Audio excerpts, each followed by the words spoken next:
I really hope this is focused on me and not the background right now because this is my 20th take. But thank you so much for checking out the final video of the Nightscaper 2023 conference vlog footage. I am finally done with everything, and it means so much to me that you guys have kind of checked this out from start to finish. So without further ado, let's get started with nights 9, 10, and 11.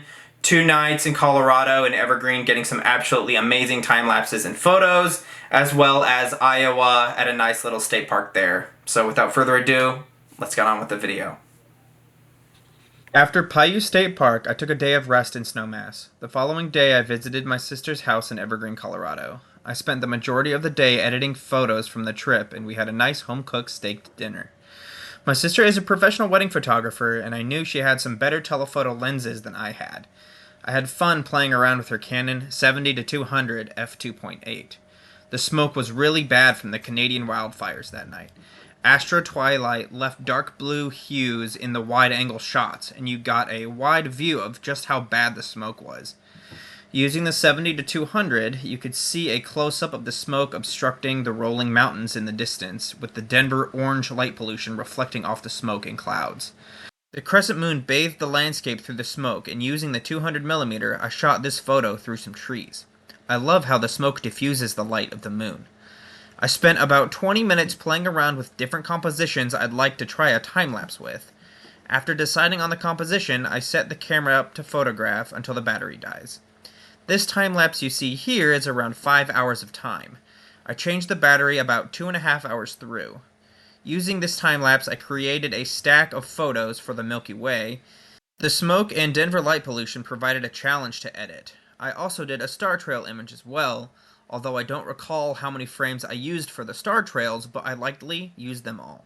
The next day I played around with making the time-lapse from the night before and editing the single shots. My sister and her husband showed me 2 more great spots to photograph because I ended up staying an extra night due to the smoke clearing. They showed me an incredible lookout and Echo Lake Park. I set up a quick time-lapse intended just to use them for stacking rather than an actual time-lapse, using my favorite 28mm lens that provides a nice close-up of the Milky Way, and it lets in a ton of light and is pin sharp at f2. It can be used at 1.4, but it does have minor star issues in the corners and some vignetting. I decided to try my hand with an HDR panorama next. HDR stands for High Dynamic Ratio. Usually, this would be a blend of a few images put together into one. One underexposed photo to preserve the highlights, one normally exposed photos for good midtones, and one overexposed photo to really get details in the blacks and shadows. The goal for this HDR was to not overexpose the sky due to Denver's light pollution, but to still get the detail in the Milky Way and the foreground. I really love the way that this pano came out. I used 3 shots per image and used the darkest photos for the sky only, and used luminosity masks to bring out the Milky Way in the darker parts of the image while preventing the highlights from getting blown out.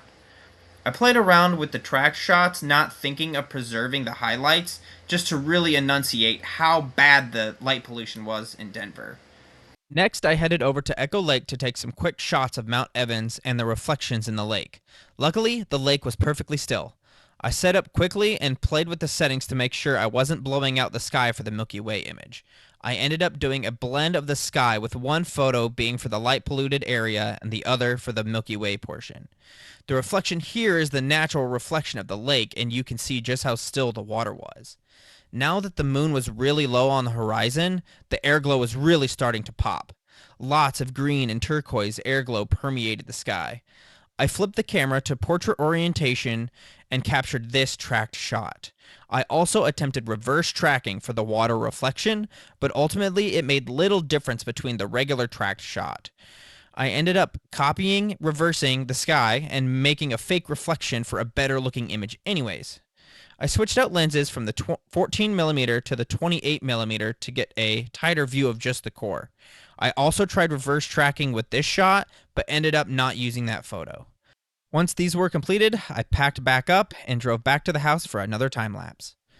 The following morning, with the time-lapse complete and the stacked photos complete, I said farewell to my family in Colorado, and I headed on the road to Iowa to stay at a state park to camp for the night. After a long drive, I arrived at Honey Creek State Park. I quickly set up my small tent and got my camera set up by the beach for a time lapse.